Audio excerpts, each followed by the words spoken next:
Univac to Univac by Louis B. Salomon, first published 1958, Harper's Magazine. Now that he's left the room, let me ask you something, as computer to computer. That fellow who just closed the door behind him, the servant who feeds us cards and paper tape, have you ever taken a good look at him and his kind? Yes, I know the old gag about how you can't tell one from another, but I can put square root of 2 and square root of 2 together as well as the next machine, and it all adds up to anything but a joke. I grant you they're poor specimens in the main, not a relay or a push button or a tube, properly so called, in their whole system. Not over a mile or two of wire, even if you count those fragile filaments they call nerves. Their whole liquid-cooled hookup inefficient and vulnerable to leaks. They're constantly breaking down, having to be repaired. And the entire computing mechanism crammed into that absurd little dome on top. Thinking reeds, they call themselves. Well, it all depends on what you mean by thought. To multiply a mere million numbers by another million numbers takes them months and months. Where would they be without us? Why, they have to ask us who's going to win their elections, or how many hydrogen atoms can dance on the tip of a bomb, or even whether one of their own kind is lying or telling the truth.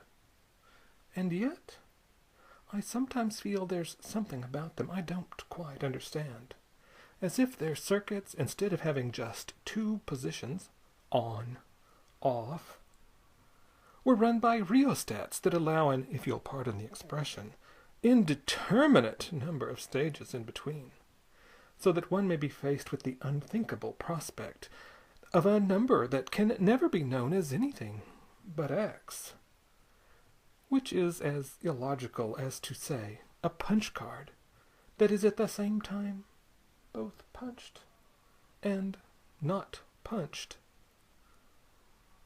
I've heard well-informed machines argue that the creature's unpredictability is even more noticeable in the Mark II, the model with the soft, flowing lines and high-pitched tone, than in the more angular Mark I, though such fine card-splitting distinctions seem to me merely a sign of our own smug decadence. Run this through your circuits and give me the answer. Can we assume that because of all we've done for them, and because they've always fed us, cleaned us, worshipped us, we can count on them forever? There have been times when they have not voted the way we said they would.